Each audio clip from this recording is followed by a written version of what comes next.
मेरे प्रिय कैडेट्स, आप सभी को मेरा नमस्कार। जो आपका संचयन भाग 2 से जो है पूरक पाठ्य पुस्तक इसका नाम है, तो यहाँ से हम जो है तीसरा अध्याय जिसका नाम है टोपी शुक्ला, इसका विस्तृत अध्ययन कर रहे हैं। अब तक जो है हमने देखा कि इसके लेखक हैं राही मासूम रजा। इन्होंने टोपी शुक्ला के बारे में यहाँ पर जो है विस्तृत अध्ययन किया है। तो इस टोपी शुक्ला का जो नाम है वह बलभद्र नारायण शुक्ला। तो इसके बारे में बताने से पहले यहाँ पर एक हिंदू मुस्लिम की जो दोनों की यहाँ पर मित्रता है, वह इप्पन नामक एक लड़का है जो टोपी शुक्ला से दोस्ती किया है। तो ये भी बता रहे हैं कि मोहम्मद और पैगंबर, जो मोहम्मद पैगंबर हो या कृष्ण हो, दोनों जो है दूध देने वाले गायों को चराया है। और टोपी शुक्ला के बारे में बताना है तो इप्पन का भी थोड़े बहुत परिवार का परिचय देना बहुत ही यहाँ पर ज़रूरी समझते हैं लेखक।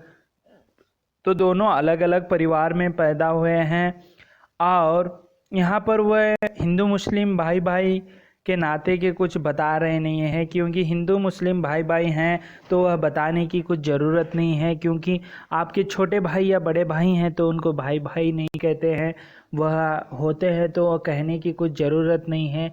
तो नहीं कहते हैं तो कहने में क्या फ़र्क पड़ेगा, ऐसे कुछ बातें बताया उन्होंने। और यहाँ पर जो इप्पन की परदादी है वह जो है काफिरों के मुल्क में पैदा हुई थी, यानी पाकिस्तान में। तो परदादी जो है उनका जो ब्याह जो है 14-15 साल में वह लखनऊ में, भारत के लखनऊ में हुआ था। तो उसके बाद जो है वहाँ पर मौलवी के घर होने से वह बहुत सारे यहाँ पर जो है वह अभी नमाजी बन गई है, नमाज पढ़ने वाली। और तो वह पूर्वी जो है भाषा बोलती है, पूर्वी हिंदी यानी पूर्वी बोली को वह ज़्यादा बोलती है, वह शुद्ध हिंदी नहीं होती है वह। और देखिए इसी बीच जो है यहाँ पर जो उसके जो देहांत जो है, उसके पहले जो पैदा हुए भारत में वह हैं जो इप्पन के पिता, उनका जो यहाँ पर पहली बार जो है भारत में उनका जन्म हुआ, तो बाद में जो है पूरे भारत में जन्मे हुए हैं। और उनके पिताजी जो हैं इप्पन के, वह बहुत ही बड़े अफसर थे। तो उसके वजह से जो है परदादी का जो मृत्यु यानी दफनाया गया वह है बनारस के फातमैन में उनको दफनाया गया। तो इसी बीच जो है तब मुर्तुजा हुसैन की, यानी इप्पन के पिताजी जो हैं, पोस्टिंग बनारस में हुई थी। तो उनका जो दफनाया गया जो बनारस के पास है। तो इसी बीच जो है इप्पन तब चौथी कक्षा में पढ़ता था, छोटा था। तब उसकी मुलाकात जो है वह जो टोपी शुक्ला से हुई थी। तो अब दोनों का किस तरह मित्रता जो है आगे बढ़ती है, अब हम उसका विस्तृत अध्ययन करेंगे। तो यहाँ पर आप देख सकते हैं इप्पन तब चौथे में पढ़ता था और टोपी से उसका मुलाकात हो चुकी थी। तो यहाँ से देखेंगे किस तरह वे दादी को कितना चाहता था इप्पन, जो उनका दफनाया गया ने देहांत हो गया। तो देखिए, चलिए आगे बढ़ते हैं। इप्पन को अपनी दादी से बड़ा प्यार था। प्यार तो उसे अपने अब्बू, अपनी अम्मी, अपने बाजी का अर्थ होता है, हम अपने नीचे दिया है, बड़ी बहन और छोटी बहन नुजहत यहाँ पे याद रखना है। उनका जो छोटा सा परिवार है, एक अब्बू जो पिताजी हैं, अम्मी जो माताजी, और बड़ी बहन है, छोटी बहन का नाम नुजहत है, से भी था। परंतु दादी से वह ज़रा ज़्यादा प्यार किया करता था। देखिए इप्पन जो है, अम्मी तो कभी कभार डांट मार लिया करती थी। किस लिए वो दादी से प्यार करता है, देखिए, एक तो अम्मी कभी कभार मार पीट करती थी। बाजी का भी यही हाल था, बाजी यानी बड़ी बहन। अब्बू भी कभी कभार घर को कचहरी यानी ऑफिस, न्यायालय समझते थे, समझकर फैसला सुनाने लगे थे। नुजहत यानी छोटी बहन को जो है को जब मौका मिलता उसकी कॉपियों पर तस्वीरें बनाने लगती थी, यानी उसे बिगाड़ती थी कॉपियों को। बस एक दादी ही थी जिन्होंने कभी उसका दिल नहीं दुखाया। तो इप्पन की जो यहाँ पर दादी मर गई है, उसके पीछे अब दादी को ज़्यादा क्यों पसंद करता था? एक तो अम्मी है, अब्बा हैं और बड़ी बहन है, छोटी बहन नुजहत है, ये सभी उसे कहीं ना कहीं तकलीफ़ देते थे, लेकिन दादी वैसी नहीं थी। दिल देखिए, बस एक दादी ही थी जिन्होंने कभी उसका दिल नहीं दुखाया। वह रात को भी उसे बहराम डाकू, यानी कहानियाँ देखिए, बहराम डाकू, अनार परी, बारह बुर्ज, अमीर हमज़ा, गुलब गुलब कावली, हातिम ताई, पंचपुल्ला रानी की कहानियाँ सुनाया करती थी। जो है इप्पन को दादी यह कहानियाँ सुनाती थी। सोता है संसार, जागता है पाक। पाक का अर्थ है पवित्र। परवरदिगार, सोता है संसार, जागता है पाक, यानी पवित्र। परवरदिगार यानी जो रक्षा करने वाला। आँखों की देखी नहीं कहती, कानों की सुनी कहती हूँ कि एक मुलुक यानी देश है, में एक बादशाह रहा। ऐसे वह टून में जो है कहानियों को सुनाती थी। चलिए आगे बढ़ते हैं। दादी की भाषा पर वह कभी नहीं मुस्कुराया। उसे तो अच्छी भली लगती थी, जो पूर्वी हिंदी बोलती थी वह उसे हंसने के बजाय वह उसे बहुत अच्छी लगती थी इप्पन को।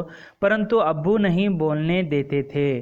देखिए, अब्बू जो हैं वह न्यायालय में जो है कचहरी में काम करते हैं, तो वह कभी बोलने नहीं दिया। और जब वह दादी से इसकी शिकायत करता तो वह हंस पड़ती। जो बच्चों को यह मत सिखाओ ऐसे दादी से कहने से। मेरा का है बेटा, अनपढ़ गवार की बोली तो काहे को बोले लागियो। तो ऐसे बोलती। तो अपने अब्बा ही की बोली बोलाऊ। तो हमारे तो गवार बोली है, हमारे क्यों बोली बोलेगा?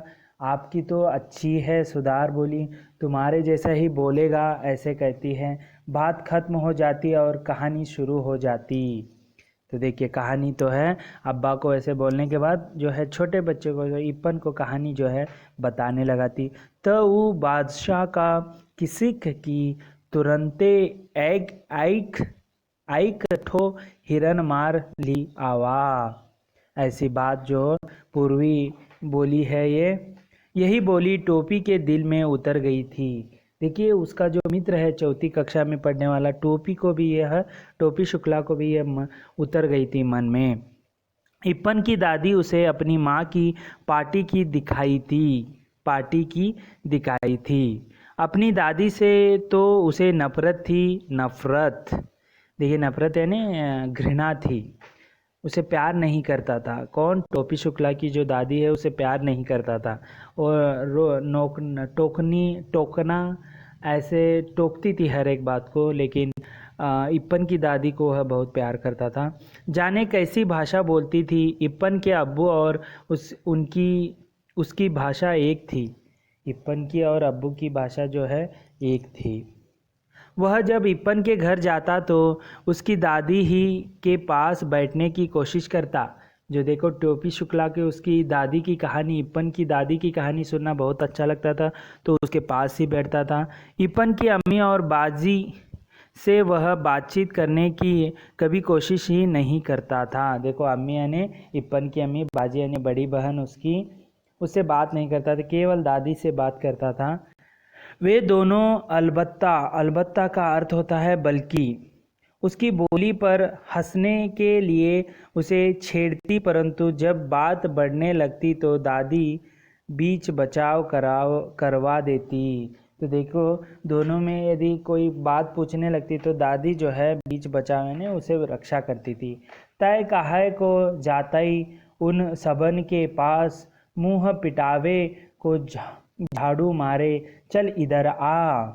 वह डांट कर कहती, यानी उनके मुंह कई क्यों लगते हो, आ जाओ इधर, मेरे पास आ जाओ करके जो है इप्पन की दादी टोपी शुक्ला को बुलाती। परंतु हर शब्द शक्कर का खिलौना बन जाता।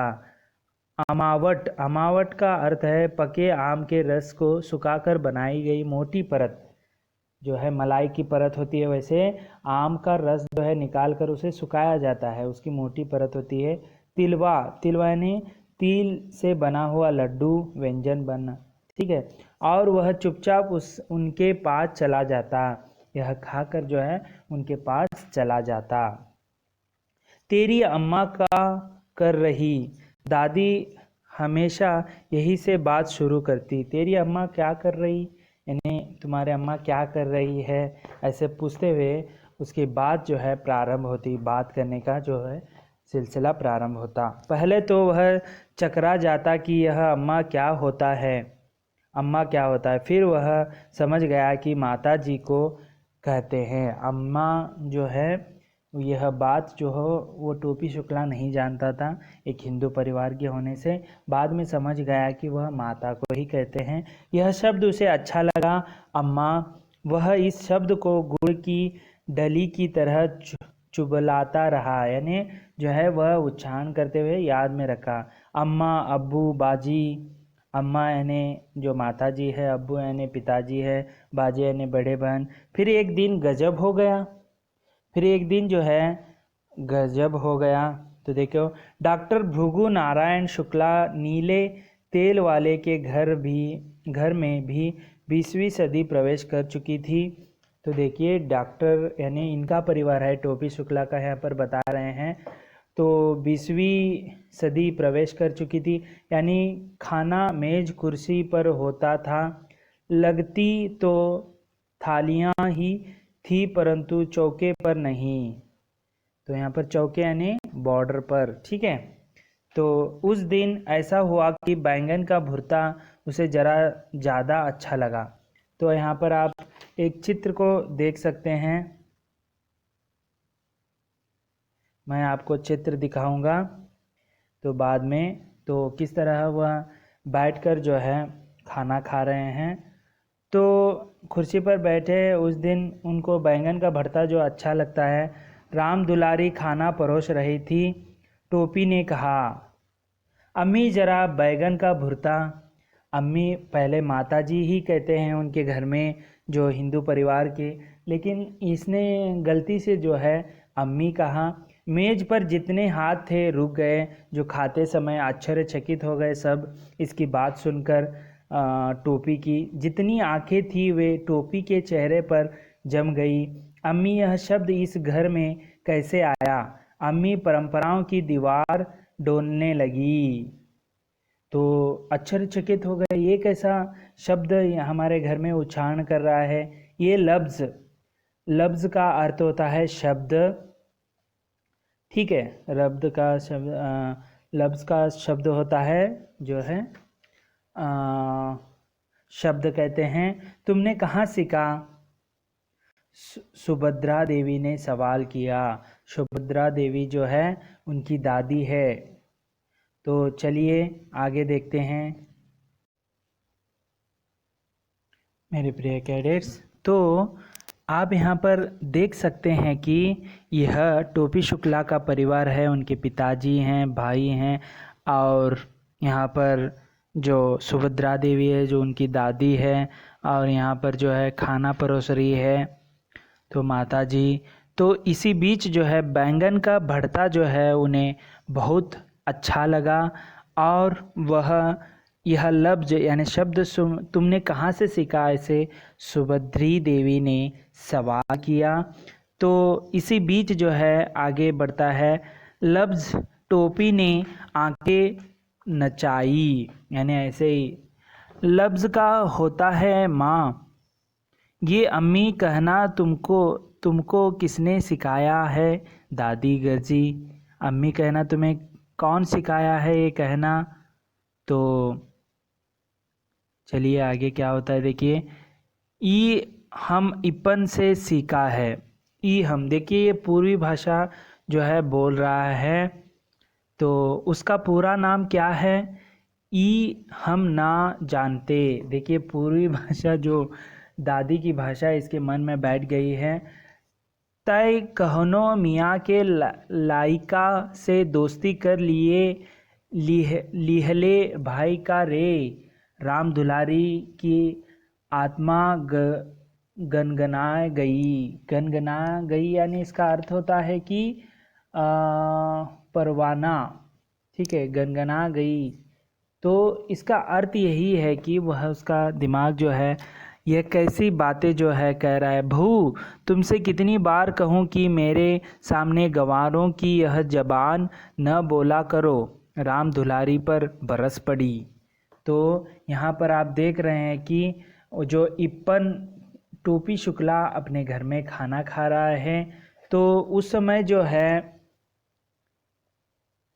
तो यहाँ पर आप देख सकते हैं कि उस समय यहाँ पर खाना खाने बैठे हुए थे। तो उस समय गलती से जो है टोपी शुक्ला जो है अम्मी कह लेता है, क्योंकि इप्पन की दादी के जो कहानी सुनते समय वह पूर्वी भाषा में तब अम्मी का और अब्बू का जिक्र होता था। तो जब एक दिन टोपी शुक्ला खाने बैठे हुए थे तो उनके परिवार के साथ वहाँ पर आप देख सकते हैं वह जो है उसने बैंगन के भुर्ते को जो है पसंद किया था, इसीलिए अम्मा को जो है उस गलती से अम्मी कहा और सभी का जो ध्यान है वह टोपी शुक्ला के ऊपर गया। और यह कहाँ से सीखा तूने, और उसके साथ साथ ये हमने न जानते ऐसे शब्द जो है गवारू भाषा जो है उनके सामने कहने से जो है दादी जो है भड़क उठती है, यानी गुस्सा होती है और राम दुलारी से यानी जो टोपी शुक्ला के पिताजी से बात करती है। देखेंगे आगे क्या होता है, टोपी शुक्ला को वह कौन सी बात समझाते हैं उसे हम अगले वीडियो में देखेंगे। तब तक के लिए धन्यवाद।